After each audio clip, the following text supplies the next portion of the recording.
Well, we have the bands down below and the map selection.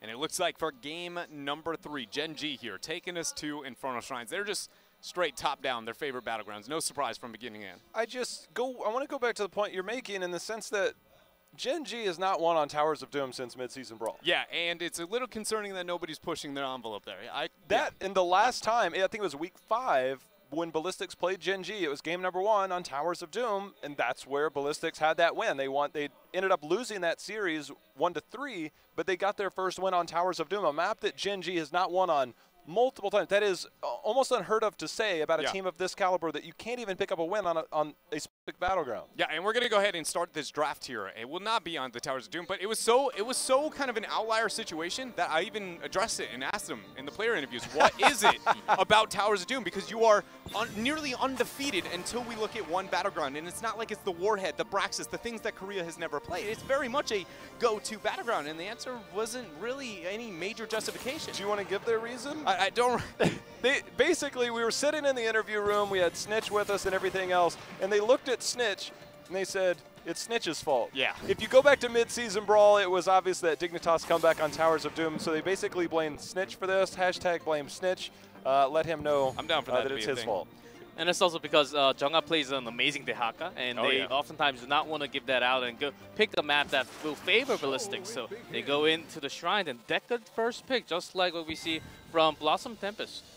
They're really focusing on the supports first. Yeah, the deck of first pick is a little interesting here, though, and we'll see what they end up pairing it with there. No surprise to see Jimmy picked up with Diablo. A lot of threat to the front line, to the back line, I mean, in synergy between the two. Well, the Phoenix obviously has had high priority on the side of Gen.G when it's been made available, but they like the Rainer here. Phoenix would seem somewhat likely for Ballistix, but it's a matter of another pairing. Also, Sonya on this map has to be considered. Is Malthael Garrosh are the pickups? Percentage-based damage against Diablo? No, is strong. Interesting choice here, though, to be able to get that big of an adjustment. As we said, with the Phoenix opportunity being available, pretty good synergy there. It's not, I guess it's that both are a little bit, I'm going to say, slightly off meta, if you will, when it comes to the selection. Also, the priority with a Malthael over the Sonya on a battleground like Infernal Shrines. I mean, Korea is one of the few regions that still, almost to this date, would be willing to walk into that first pick with the Sonya in the type of situation. So I think it's pretty bold that we see ourselves with this high of a Malthael. Malthael was not really too common, but screaming against lots of Chinese teams, and against Diablo, they actually do think in average within the last few weeks. Malthael was actually a very good pick against Diablo only. So let's see if that worked out. Didn't really work out for the Chinese teams. And even Kyocha yesterday just losing so many times in solo lane, but maybe for Ballistix, maybe Jong-A can pull that off. I was going to say, once we got that Malthael, I was hoping to see Ballistix maybe look towards the Junkrat in the later stages. It's one of my more favorite approaches to kind of its composition with the last right opportunity and having the Riptire go through. It's just a lot of one-shot capabilities from a mile away here.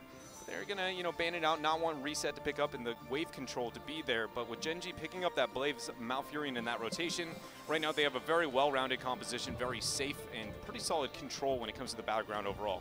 Blaze on this battleground in league regions, in our 3 primary league regions outside of China, has been 6-14 and I believe 1-5 in Korea alone. As we're going to get a Greymane Jaina, no Phoenix, but we get the Jaina again, not the Tychus on this, which we know has control over the Diablo and the Shrine.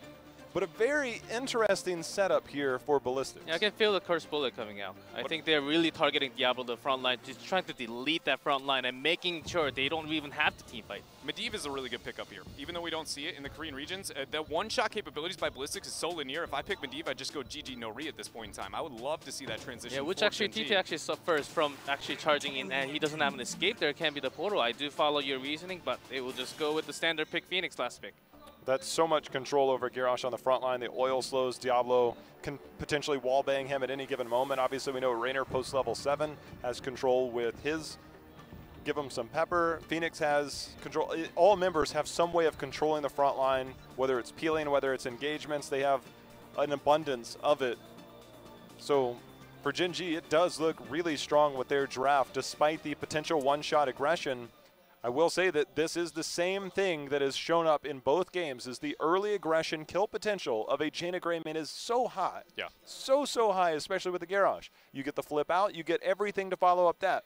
But what happens after that one kill? Do you have enough for more? Can you get more than that one shot, one kill? Because Gen.G is one of those teams that they don't care if you kill one hero. They will fight you 4v5 because they know they still have enough firepower to pull it off.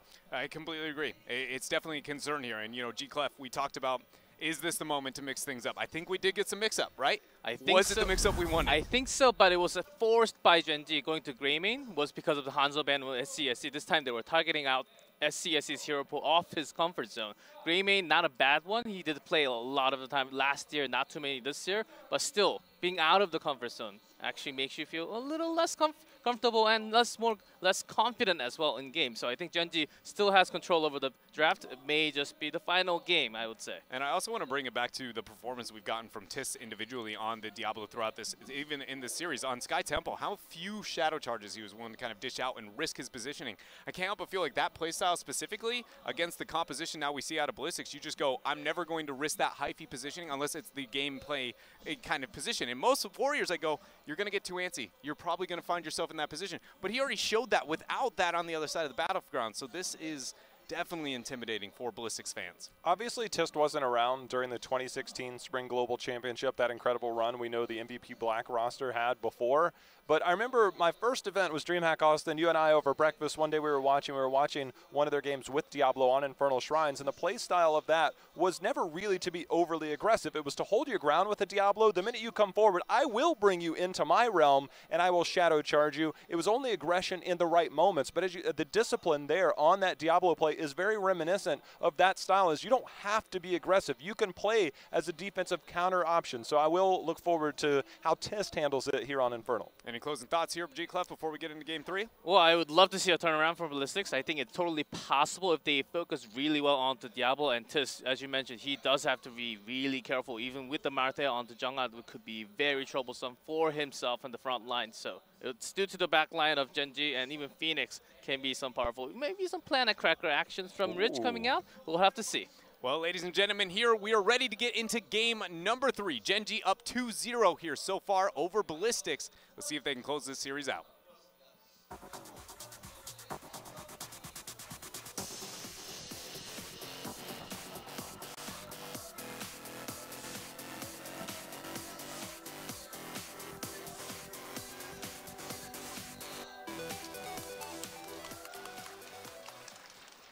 It's a terrifying picture, Dreadnought.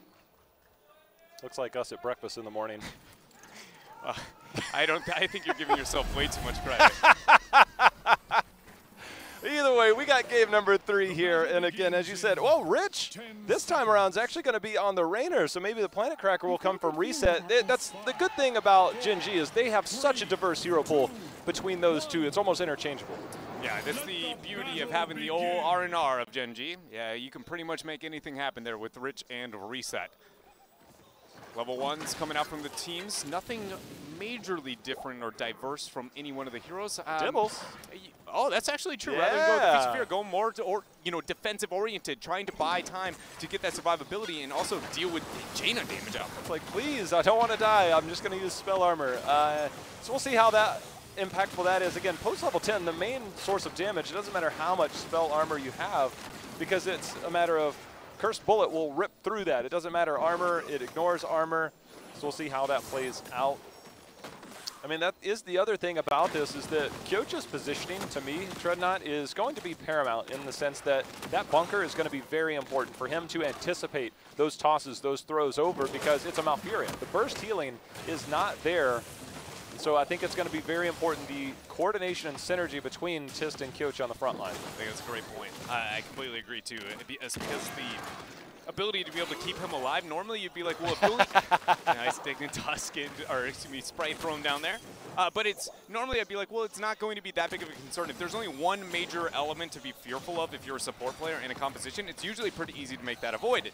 But it's usually once we spread to 2, you're like, okay, it gets a little bit more challenging. 3, it becomes a hard time. And when highlighting Diablo is going to be under pressure, but Rainer and Phoenix both are very easy to kind of fall behind with the trades into a Jaina if she gets the proper flank. And so I agree that a lot of these heroes, every hero, I feel like on Gen.G, if they just kind of, you know, goof a little bit too far, might just be Ballistix finding themselves easy kills. A lot of it, I think, will be on the side of if Gen.G is the one that makes the mistake. Again, the frontline control between a Rainer knockback, a slow from Phoenix, a potential slow from Malfurion if he wants to go, but the root's there. The slow from the oil, the Diablo potential flip back in.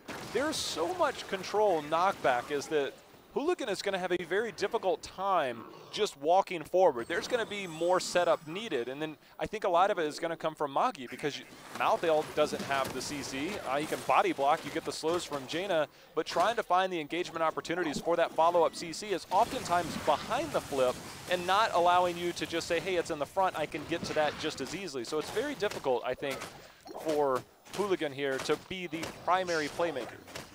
It's so severe that I might want to raise the kind of interesting question here, because I feel like it's something we may be able to look into, because we often look at stay a while and listen. That is the playmaker to set up these style of plays, right? Especially when you have Hooligan there on the garage. But I would actually argue maybe there's an element of Lornado and being able to throw that on the lower cooldown and maybe try and split somebody. And it just provides a little bit of breathing room on that initiation to get that isolation and not allow this constant threat onto the members of Gen.G or Ballistix here.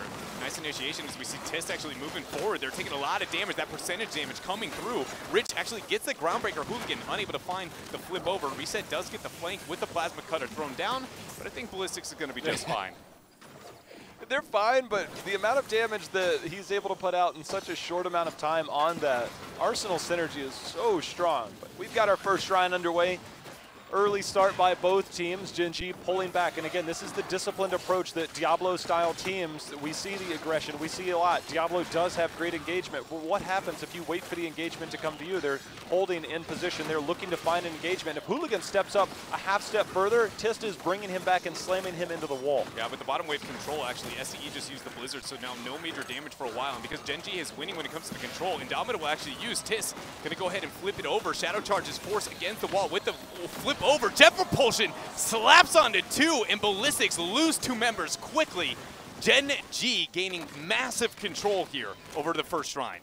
All you have to do is wait as they had so much control over the shrine, there was no need to initiate. There was no need to engage, but the minute the opportunity presents itself, Tist, in the blink of an eye, is like, let's go. They get the kill. They have the camp control top. They only get gates, so no experience out of that, but they get the Punisher behind it, and they have early game control, something they haven't had in the first two games. And Gen.G, the pacing that we saw in the mid to late game of the last one was them playing not necessarily from behind, but more from a pacing perspective. Now they're in control of this game. That is a scary prospect for Ballistix. Yeah, and I can't help but feel like, again, a lot of that came down to the bottom wave control and a lot of the decision-making around SCE with that Blizzard. It makes that initiation that much better. But talking about initiations, Reset got to get the warp over, but no way he makes it out of here. SCE with the disengage opportunity, not even necessary. Claw that one out, and Phoenix is out of here. Leap over the wall, and Fort picked up. Gen.G still in a pretty big lead here, even with Rich getting caught. It's a good kill.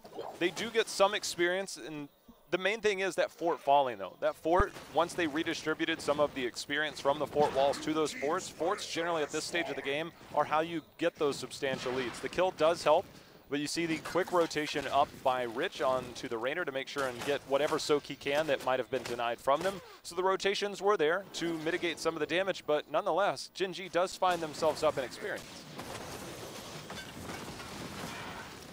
Ballistix looking to be able to get an interesting response here towards the lane pressure I feel like Gen.G is pushing out. Because with that bottom fort gone and the Impalers sieging away, you already see the Greymane is willing to let that kind of fall towards his side for as long as possible, just to make sure it's not getting out of position and not risk a gank from Gen.G. But that leads to a lot of free damage over the mid, and is only going to further this advantage towards the level 10. I just wonder, you know, is this giving up a little too much on the side of Ballistix, maybe focusing more to a four-man defense and a bit more offense and trying to get the skirmish? Because though SC made this rotation, yes, it can't help but feel like it's too late. If you, at least you wanted to fight, yeah, right? if you wanted to fight, and you're not going to have that chance much longer because 10's almost here, the towers will go down, the experience will continue to climb. So the threat very much is real from Gen.G. So for Ballistix, they'll have to play the soak game, get to the bottom lane, try and get back into this. The good news for Ballistix is that they will be on even talent tiers by the time 10 does come around, by the time the shrine comes around, excuse me. So they will be able to fight on even talent tiers. We'll be able to fight. Nobody on Gen.G is looking for a major collapse. Typically, you'd expect a huge flank over this middle fort if they want to get the dive past it. But Instead, we see Reset there on the Phoenix, moving up to deal with the top half of the battleground. Gen.G seems to be far more focused what is going to be over the next shrine than anything else. Just poke and prod in the downtime, though. Hooligan found himself a groundbreaker, maybe a big play. Rich, 1Q sends that right back. They want that well, Dreadnought. Oh, Next yeah. shrine is mid, and they want complete control. They want the dominance. Rich comes over, snipes it, gets the help of Kyocha, and they get control. They want it so bad that they were willing to risk burning Indomitable there and the passive from Kyocha just to get in position of Hooligan so we can throw down oil and fire and confirm it. And now with that actually going down, there's major setbacks here by Ballistix. Both teams backing out, looking to pick up the Shaman. It's a very early Shaman by Ballistix, only taking less and less, I feel like, away from the resources that they have available. If Gen.G wants to stall this out and time it a little bit better, they very easily could do so, but they choose not to. Interesting here. See what these teams make happen, I guess, with that information available. Information that's not available, Jaina's heroic. Will we get the water elemental? Will we get the playmaking potential of the Ring of Frost? We're going to find out momentarily. We're going to see if they rip it. They did get the cursed bullet, and it's a matter of if Garrosh finds that toss back, then you can get that rip kill. Speaking of rip kills, Jiangha has to be careful. He is going to manage to heal up there, but this is an interesting position for both of our teams since Phoenix is all the way in the bottom. Yeah, Phoenix not making the transition quite yet. Shamans have been dealt with here. 2 seconds out from the shrine. SC is going to go ahead and insta-start that one up for the squad. Nobody has seen Phoenix yet on the battleground, now showing himself throughout mid. Ballistix moving up, but not going to make anything happen. I'm feeling it, Dread. It's about to happen. Hooligan goes in. There's the knockback. There's that control. Groundbreaker's going to get the knock up there. Blizzard but I can feel it. It's going to happen. It's going to happen. Here we go.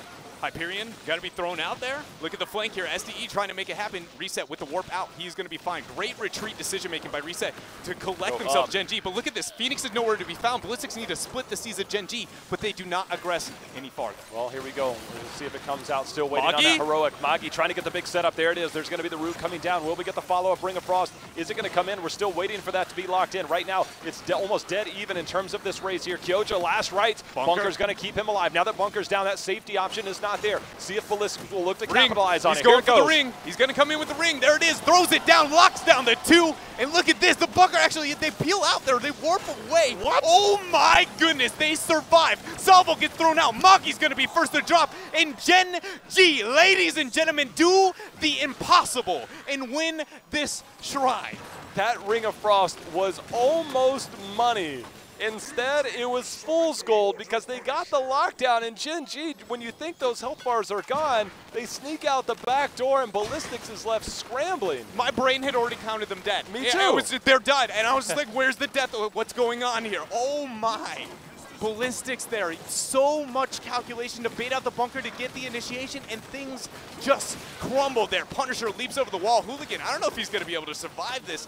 Barely holds up there, heals out from the W, but this game is very much Gen.G's so far. Oh, they're still going forward. Another knockback. Hooligan has had such an impossible task of getting in. Who's not going to get in the impossible task? It's going to be Kyocha. He goes in, puts down the Bunker. SC, the Jet just barely misses the kills here, but it is hinging on a knife's edge as now Hyperion comes down. They want this keep, Dreadnought. They may want more than that at this point in time. They're just bullying everything from Ballistix, and if they overextend, SC's so low, he moves up, ends up getting the tap there, will end up getting a dismount. Hooligan does land a groundbreaker. Root going to be thrown out along with the Stay a While and Listen. Ring of Frost there, going to be dropped. Look at that jet propulsion onto the backline with the last right. They end up getting the first kill. They're on to Reset, but Gen.G's not done. They're not afraid to fight 4v5. Here comes the lightning breath. SC just barely able to walk away. They can't get onto Magi either. Again, this is the threat I told you about. You get that one shot, one kill, Gen.G will turn right around and try and give it to you. You cannot escape that fear that they instill in you, but Ballistix did get the only kill of that fight. They did find some experience back out of that, but they lost a crucial keep here early in the game. And we did get the proc there onto the last right, so we have that lower cooldown opportunity, so these things might get easier for Ballistix, but I can't help but feel like the fact that you're looking at this, level 13 first initiation and how much of the battleground, more importantly, the lack of keep for Ballistix, you don't go one last rights, proc, worth. That is definitely a lot more lost here so far throughout this game. If you're in a public game, you do. Yeah, maybe. Yeah, that's a good point, but we don't talk about those. But anyways, Gen.G here, massive control, and it is very important that Ballistix, in my opinion, they need to force the hand pre-16 because if this game gets to the 16 mark with that top shrine, it's inevitable that top fort falls. Keep front wall will be taken for free, and at that point, Ballistix just go, we can't do anything to hold on. Jaina's showing bottom, which means that by the time she gets up there, Gen.G will already be finding themselves out of here. There's going to be the knock-up. Of course, they've got the roots, they've got the slow. No Jaina here. They're still going to look for it, but they've got the taunt. They're going for it right now. They're looking for the fight. Stay well. Listen, it's going to lock down a few, but there was the stun just in time as Zip Propulsion's going to come in, as SD come in looking for a fight. Salvo! Not going to confirm a kill quite yet there, Jay. How huge shout out to Kyoto there. The indomitable use into the jet propulsion prep, making sure that there was no playmaking opportunity there for Magi and his stay a while and listen. You know, turns out Kyoto's not as patient as Decker came with life. He just drove right into that. He's just like, nah, ain't happening.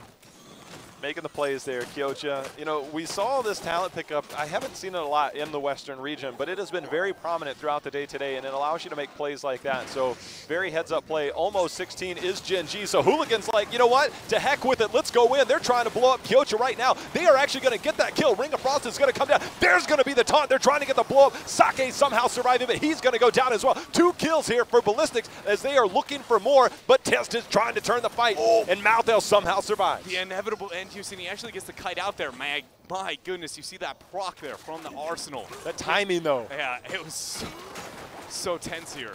The deaths, the kills, and now Ballistix is going to make the rotation. Wait a minute, though. Gen.G. Test is like, you know what? 3v5. Phoenix is chilling mid lane, so it's technically 2. I'm going in. This is insane. Ballistix is taking the fight to them. They have time to get in ahead in this, but will they be 16 by the time the rest of Gen.G gets back here to fight? See if Ballistix, look at Hooligan's positioning. He might be looking for another one-shot, one-kill opportunity. He moves in. He's trying to find Diablo. There's going to be the toss back. He's looking for it right now. He's the cursed bullet. All the damage coming through. Salvo along with the lightning breath going to be thrown out. Look at Ballistix falling so very low, so much damage. They get the kill onto Tisk, but they have to retreat. They get the lockdown there, reset, moving forward through that blizzard. Man, Ballistix, they claim a W there by getting the kill, but it might cost them more than they actually gain. Diablo is going to be back here, and look at these skeletal defenders, Jay, how they are losing all control. But they can rip it again. Cursed Bullet is a really short cooldown. Ring of Frost is there. They need to get back into this. They've got the well tap. It looks like they're going to play more defensively at this point. They're willing to concede, not looking to re-engage. This is an interesting decision by Ballistix, but by the time they got there, maybe it's too much to come back from.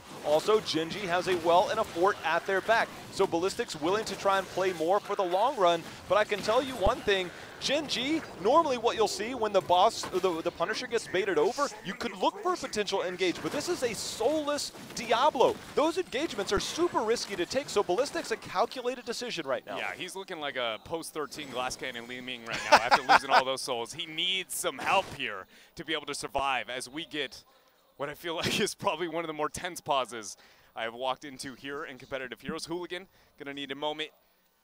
But Jay-How, this very... I think I need a moment. Yeah, you're right. You know, this has been a very, very tense series here, and by no means is this going to be the breaking point, but if Ballistix do kind of make any amount of mishap here with their wombo combo or try and overextend a little bit too far with the sustained damage output and sustained sieging capabilities between the Phoenix Rainer, we already saw what it can do over mid-keep.